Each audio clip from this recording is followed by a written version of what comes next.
was a bride, a familiar sight were these gleaming white wagons drawn by jet black horses, delivering the new processed food products that made the number 57 famous. Fascinating is the story of these famed draft horses, for which buyers scoured the country.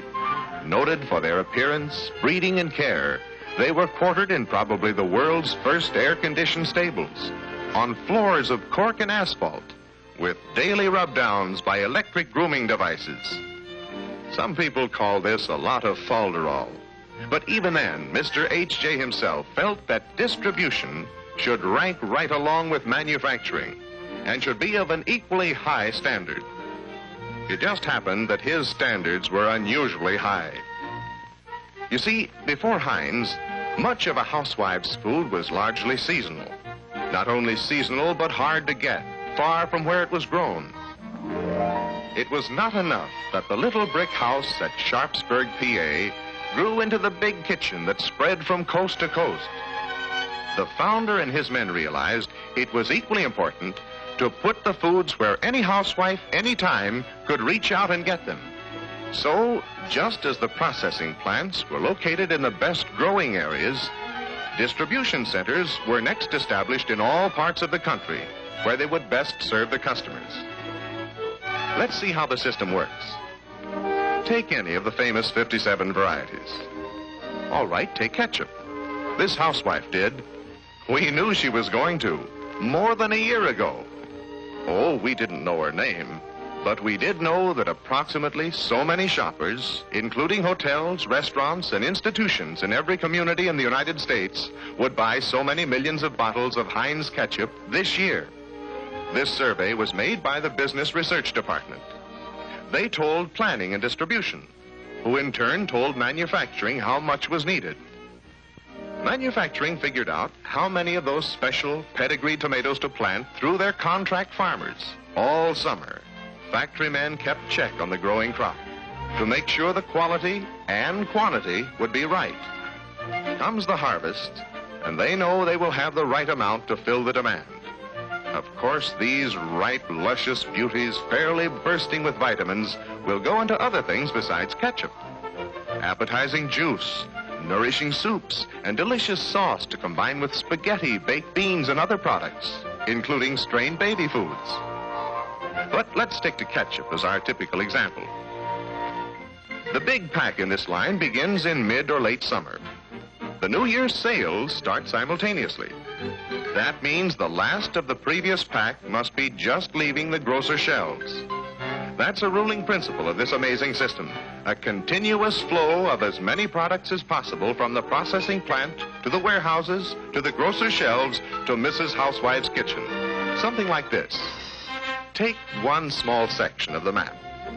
The produce comes into the plant, is processed, and moves out to the proper warehouses. From the warehouse to the food stores in its territory, or to hotels and restaurants. And from the stores to the surrounding homes. Repeat that in all parts of the country with 57 different varieties, and the varieties within varieties adding up to at least twice that number, and you begin to get some idea why this gigantic system is the pattern of national distribution in America. The harvest is brought in at its peak of ripeness and processed within a few hours. That means while still at its flavorful best. The finished product goes directly from the packaging line to waiting trucks, which start them toward the designated warehouses. There's room at the plants to store only a small part of the food they process. Here is a typical branch warehouse, one of some 70 spotted around the country. Among them are these at New York, Milwaukee, St. Paul, Chicago, Oakland, California, Jacksonville, Florida, Dallas, and Los Angeles, to picture only a few. Goods from the various processing plants arrive by truck, by rail, and at this, as well as many of the others, by ship. And here comes a load of our ketchup we saw leaving the bottling line such a short time ago. Though completely modern and commodious, you can see that here again there is room only for goods in transit. Not more than a few weeks' supply can be kept on hand of most kinds. Even at that, it takes a lot of floor space to house so many popular items. Here we see stacks of oven-baked beans put up to your choice, next to stack after stack of all kinds of soups. 21 ingredients in vegetable soup alone. They come from many different states and even a foreign country. And nearby, the larger size packages of the same taste-tempting varieties that go to hotels, restaurants, and institutions. Here are all sorts of pickles, sweet, mixed, gherkins, and fresh cucumber pickle. Sparkling vinegars, white, cider, malt, and tarragon. Wonderful spaghetti and macaroni. Full-flavored jellies of choicest fruits, apple, grape, berry, quince, and others. Those popular baby foods, strained fruits, vegetables, meat products, even desserts. As well as junior foods in the same wide and tempting selection.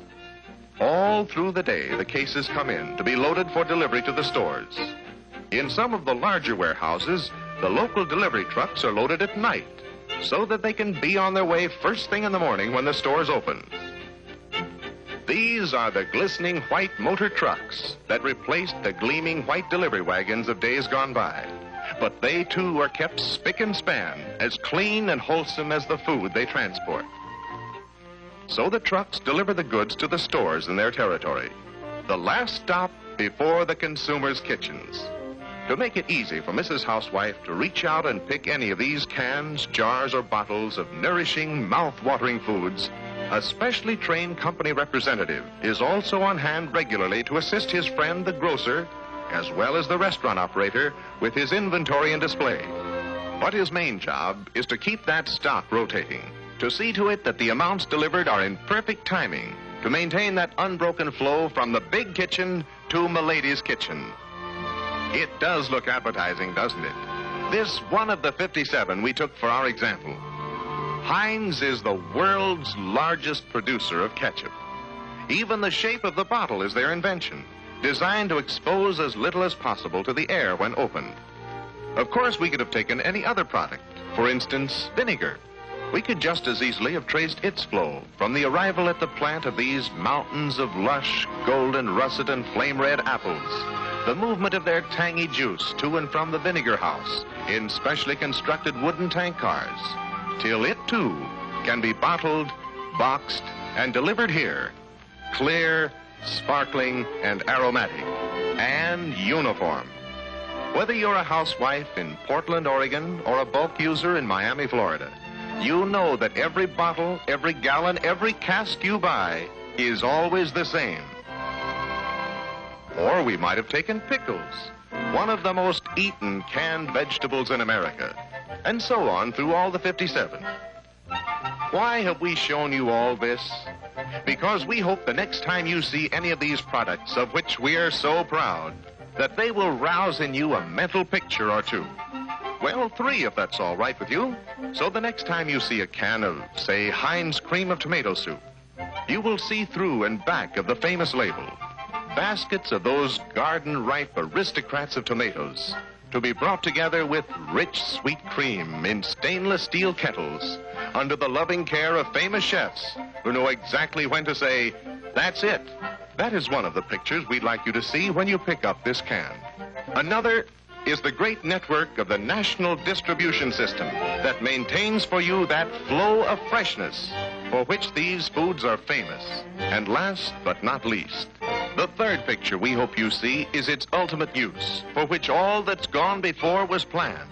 The moment the soup itself appears on your table, steaming, redolent, and inviting. Or in a can of these oven-baked beans, we want you to see sun-swept vistas of these and other vegetables ripening in the country's richest soil, as well as the vision of their crowning appearance on your table, all honey brown, succulent, and tempting. Or among the baby foods, strained vegetables, soups, and fruits, an enticing, nutritious serving like this. And isn't that a dainty dish to set before the king of your household? Or the next time you drop in at your favorite lunchroom for a snack, you know what the sight of that familiar miniature soup kitchen will call to your mind. Whether it be soup or beans or spaghetti, you will see not only the satisfying quick energy food, but behind it the big kitchen that prepared it at its peak of perfection. And equally important, the big delivery wagon that rushed it to you at its peak of freshness. Two big reasons why we in America are the best fed people on earth.